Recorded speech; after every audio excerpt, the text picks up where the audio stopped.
जय श्री राम भक्तों।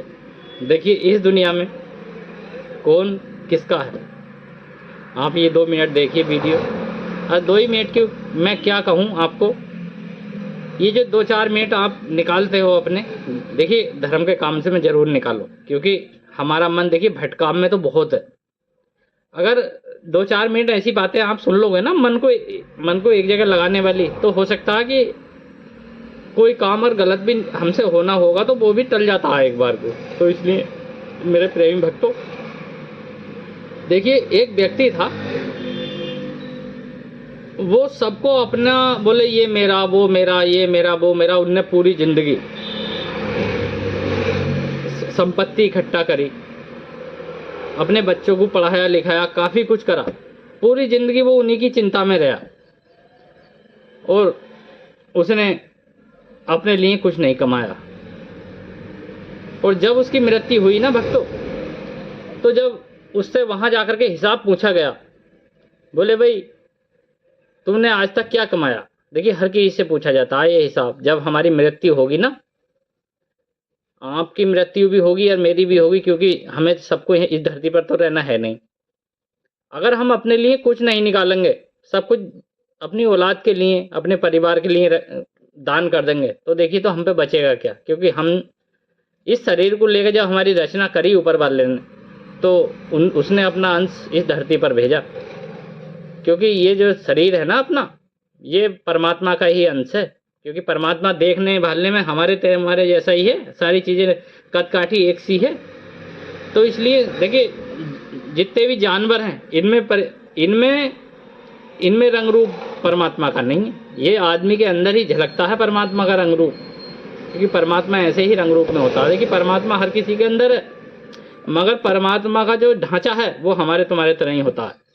तो इसलिए भगवान को जो है आदमी के अंदर माना गया, क्योंकि भगवान हमारे अंदर मौजूद हैं और हमारे साथ चलते हैं, हमारे अंदर विराजमान है। मगर ये जो हमारा मन है ये हमें भटका देता।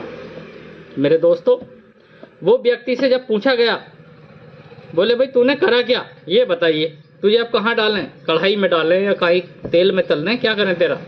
बोले साहब मुझे माफ़ कर दो, मैंने तो सब कुछ अपने परिवार के लिए ही करा। परिवार के लिए क्या तूने, जरा 1 मिनट ध्यान धर के देख नीचे हो। अब उसने अपने जब लड़के पे ध्यान दिया, तो लड़का कहता है, बोले पापा ने यार ये काम नहीं करके गए, पापा अगर ये काम कर देते तो बड़ा अच्छा होता, इसे काम को बीच में छोड़ गए। अब उसने देखा यार बहन, जब पूरी जिंदगी मैंने जो है सारे ये काम कर दिए, और लड़का कह रहा, बोले यार ये पापा ये कर जाते तो बढ़िया था। मगर ये कहने की बजाय बोले पापा मुझे छोड़ के गलत चले गए, तो लड़का ये कह रहा था कि ये काम कर जाते तो सही होता। मेरे दोस्तों, फिर उसने अपनी लड़की की तरफ देखा, लड़की कह रही, बोले मेरे पापा बहुत अच्छे थे, मगर मुझे थोड़ी कमी छोड़ गए। देखिए लड़कियां तो सबकी साझी होती हैं और लड़की अपने पिता को बहुत मानती भी हैं, मगर कुछ लड़कियां होती हैं, देखिए हर दुनिया में हर तरह का इंसान है। उसने देखा, बोले यार लड़की भी कमी बता रही है, बताइए मैंने सब कुछ इन्हीं के लिए करा, ये भी कमी बता रही है। उसने फिर अपनी पत्नी की तरफ को देखा, पत्नी अकेली, पत्नी सोच रही, काश मैं तुमसे पहले चली जाती।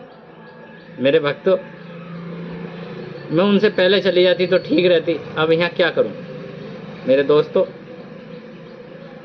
देखिए, माँ तो मरी जाती है, माँ तो उस टाइम थी नहीं उसकी, मगर पत्नी का उसने जो दिल देखा, बोले यार पत्नी तो थोड़ी सही है, मगर मैंने करा किसके लिए, अपनी औलाद के लिए करा। और देखिए हर पत्नी भी एक सी नहीं है, पत्नियाँ भी देखिए जब आदमी दौलतमंद हो जाए उसके साथ होती हैं, जिस दिन उसकी दौलत ने उसका साथ छोड़ा तो वो भी साथ छोड़ देती हैं। तो मेरे भक्तों, आप कितना भी कुछ कर लेंगे ना, तो संतुष्टि किसी को नहीं होने की संसार में। तो इसलिए मेरे भक्तों, मेरी सबसे हाथ जोड़ के प्रार्थना है, सब धार्मिक चीज़ों से जुड़ो और थोड़ा लगाव होकर सुनो, इन बातों को दिमाग में बैठा लो अपने सही तरीके। काम सब करते रहो, काम कोई बंद मत करो, मगर काम ऐसा करो किसी का दिल ना दुखे आपसे। इसी में हमारा भी कल्याण है और जग का कल्याण है। चलिए भक्तों, जय श्री राम।